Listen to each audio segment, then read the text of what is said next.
तो आज हमारे इस डिटेल्ड एनालिसिस के रडार पर है एक ऐसा स्मार्टफोन जिसने अपने स्पेसिफिकेशंस से मार्केट का पारा बढ़ा रखा है। Motorola Edge 70 Fusion. अक्सर होता क्या है कि ब्रांड्स बड़े बड़े दावे कर देते हैं, पर क्या वो असल जिंदगी में टिक पाते हैं? आज हम बिल्कुल एक टेक रिव्यूअर वाले लेंस से इसके हर एक फीचर को डिकोड करेंगे। चाहे वो स्नैपड्रैगन 7S Gen 4 प्रोसेसर हो, 7000 mAh की वो भारी भरकम बैटरी, 50 MP का सोनी LYT 710 कैमरा, या फिर वो चमचमाता 1.5K कर्व्ड एमोलेड डिस्प्ले। और हाँ, गेमिंग और उस 120 FPS वाले दावे की भी पूरी सच्चाई आज सामने आएगी। तो चलिए मार्केटिंग हाइप और असलियत के बीच का फर्क समझते हैं। चलिए फटाफट देख लेते हैं कि आज हम क्या क्या कवर करने वाले हैं। सबसे पहले डिज़ाइन और 1.5K डिस्प्ले का सच, फिर वो 7000 mAh बैटरी का टेस्ट, उसके बाद गेमिंग, हीटिंग और ओवरऑल परफॉर्मेंस, फिर कैमरा टेस्ट जहां 50 MP सोनी सेंसर को परखेंगे, इसके बाद UI और सॉफ्टवेयर एक्सपीरियंस, और आखिर में सबसे ज़रूरी फाइनल वर्डिक्ट। तो शुरुआत करते हैं इसके डिज़ाइन और 1.5K डिस्प्ले से। अब देखो, कागज पर ना इसके स्पेक्स एकदम माइंड ब्लोइंग लगते हैं। मतलब 1.5K रेजोल्यूशन वाला 10-बिट quad curved AMOLED display, 144 hertz का रिफ्रेश रेट और पूरे 5200 निट्स की पीक ब्राइटनेस। बिल्ड की बात करें तो IP68 और IP69 रेटिंग्स हैं। मतलब पानी और धूल से तो ये पूरी तरह सेफ है। फ्रेम भले ही प्लास्टिक का है, लेकिन पीछे की तरफ जो फैब्रिक बैक दिया है ना, वो इसे एक बहुत ही प्रीमियम और इन हैंड कंफर्ट वाली फील देता है। पर यहाँ ध्यान देने वाली बात क्या है, वो समझते हैं। दावों और असलियत में थोड़ा गैप है।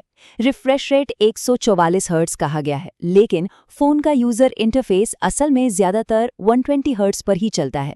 और ब्राइटनेस 5000 निट्स सुनने में बहुत लगता है, लेकिन असल हाई ब्राइटनेस मोड यानी HBM में ये 1600 निट्स तक ही जाता है, जो वैसे आउटडोर विजिबिलिटी के लिए काफी बढ़िया है। एक और चीज, डिस्प्ले इतना शानदार होने के बावजूद फिलहाल इसमें नेटफ्लिक्स पर HDR सपोर्ट मिसिंग है।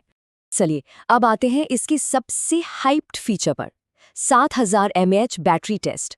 7000, ये नंबर अपने आप में बहुत मैसिव है। जनरली होता क्या है, जब भी हम 7000 mAh बैटरी के बारे में सोचते हैं तो दिमाग में सीधा एक ईंट जैसे भारी और मोटे फोन की इमेज आती है, जिसे पॉकेट में रखना भी आफत लगे। लेकिन कमाल की बात यह है कि इस फोन के साथ ऐसा बिल्कुल नहीं है, और इसका पूरा क्रेडिट जाता है नई सिलिकॉन कार्बन बैटरी टेक्नोलॉजी को। इस टेक की वजह से इतनी बड़ी बैटरी होने के बावजूद फोन का वजन सिर्फ 193 ग्राम्स है और मोटाई बस 7.9 मिलीमीटर्स। मतलब ये सच में कमाल की इंजीनियरिंग है कि बिना पावर से कॉम्प्रोमाइज किए फोन इतना स्लिम और हल्का कैसे हो सकता है। और रियल वर्ल्ड बैटरी परफॉर्मेंस की बात करें तो रिजल्ट्स एकदम सॉलिड है।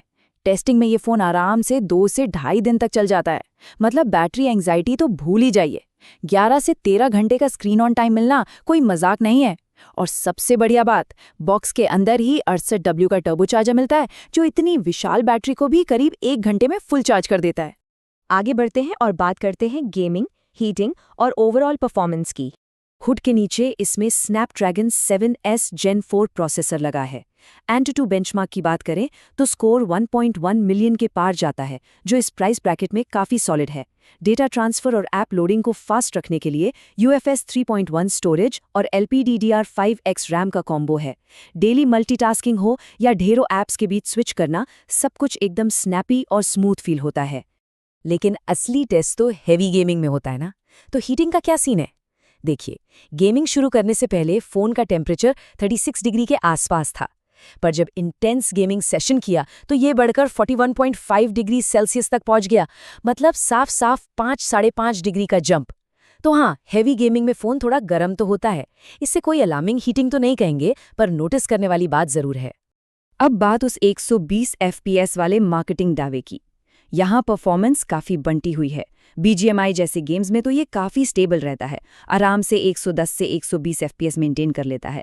लेकिन जैसे ही एस्पायर जैसे भारी ग्राफिक्स वाले गेम चलाते हैं तो सीरियस फ्रेम ड्रॉप्स देखने को मिलते हैं। FPS गिरकर 30 से 50 के बीच आ जाता है। इसलिए अगर स्मूथ एक्सपीरियंस चाहिए तो एक्सट्रीम के बजाय मीडियम ग्राफिक्स पर गेम खेलना ज़्यादा समझदारी होगी। चलिए अब फोकस शिफ्ट करते हैं इसके 50 MP सोनी कैमरा टेस्ट पर। सबसे पहले अच्छी बातों से शुरू करते हैं। इसका जो 50 MP का सोनी LYT 710 मीन सेंसर है, वो काफ़ी वाइब्रेंट और पंची कलर्स निकाल कर देता है। स्किन टोन्स बिल्कुल नेचुरल आते हैं और पोर्ट्रेट्स में जो बैकग्राउंड डेप्थ या ब्लर इफेक्ट मिलता है, वो सच में शानदार है। मतलब अगर सीधे सोशल मीडिया पर फोटो डालनी है तो बिना किसी एडिट के आराम से डाल सकते हैं। पर सवाल ये उठता है कि क्या ये कैमरा एकदम परफेक्ट है? चलिए इस पर बिना किसी बायस के बात करते हैं और देखते हैं कि टेस्टिंग में क्या कमियां मिली। सच कहें तो कुछ लिमिटेशंस साफ दिखाई देती हैं। तेज रोशनी में अक्सर हाइलाइट्स ओवरब्लोन हो जाते हैं और जब चेहरों की फोटो लेते हैं तो कैमरा स्किन को थोड़ा ज़्यादा ही सॉफ्ट कर देता है, जिससे वो जो नेचुरल टेक्सचर होता है ना, वो छिप जाता है। नाइट मोड की बात करें तो लेंस फ्लेयर की प्रॉब्लम भी काफ़ी नोटिस होती है और जो 13 MP का अल्ट्रा वाइड है उसकी तस्वीरें थोड़ी सॉफ्ट आती हैं, जिन्हें लोग ज़्यादा जूम या क्रॉप नहीं कर सकते।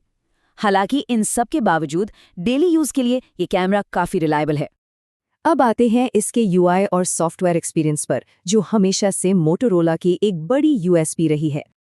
ये फ़ोन आता है लेटेस्ट एंड्रॉयड 16 पर बेस्ड हेलो UI के साथ और ब्रांड ने प्रॉमिस किया है कि इसमें 3 साल के मेजर OS अपडेट्स और पूरे 5 साल के सिक्योरिटी अपडेट्स मिलेंगे। तो लॉन्ग टर्म यूज़ के लिए फ़ोन एकदम फ्यूचर प्रूफ लगता है। और ये बिल्कुल इस बात को साबित करता है कि एक क्लीन सॉफ्टवेयर फ़ोन को कितने लंबे समय तक स्मूथ रख सकता है। इसमें लगभग स्टॉक एंड्रॉयड जैसा क्लीन फील मिलता है। साथ ही मोटो AI के कुछ कमाल के फीचर्स और वो आइकॉनिक जेस्चर्स भी हैं, जैसे फ्लैशलाइट ऑन करने के लिए बस फ़ोन को 2 बार चॉप करना। हाँ, थोड़ा बहुत ब्लोटवेयर इस बार आ गया है, लेकिन अच्छी बात यह है कि उन्हें बहुत आसानी से अनइंस्टॉल किया जा सकता है। तो चलिए अब पहुंचते हैं आज के फाइनल वर्डिक्ट पर। इसे खरीदें या स्किप करें? अगर आज की पूरी एनालिसिस को समराइज करें तो इसे खरीदने के सॉलिड रीजंस हैं। एक ऐसी 7000 mAh बैटरी जो कभी खत्म होने का नाम नहीं लेती, एकदम क्लीन UI और वो प्रीमियम 1.5 के डिस्प्ले। लेकिन दूसरी तरफ कुछ रीजंस इसे स्किप करने के भी हैं, जैसे हैवी गेमिंग में इनकंसिस्टेंट परफॉर्मेंस, लंबे सेशंस में फ़ोन का थोड़ा गर्म होना और लो लाइट में एक एवरेज कैमरा परफॉर्मेंस। तो सारी डिटेल सामने होने के बाद अब बड़ा सवाल ये है, लगभग 27,000 रुपये के बजट में क्या ये स्मार्टफोन बाजार का अगला चैंपियन है? एक तरफ इसके स्पेसिफिकेशंस किसी पावर हाउस से कम नहीं लगते, पर दूसरी तरफ रियल वर्ल्ड टेस्टिंग की सच्चाई भी हमारे सामने है। अब ये चॉइस पूरी तरह इस बात पर है कि प्रायोरिटी क्या है, बैटरी और डिस्प्ले या फिर एक्सट्रीम गेमिंग। आज के इस डिटेल एनालिसिस में बस इतना ही। उम्मीद है ये सारा ब्रेकडाउन आपके काफ़ी काम आएगा।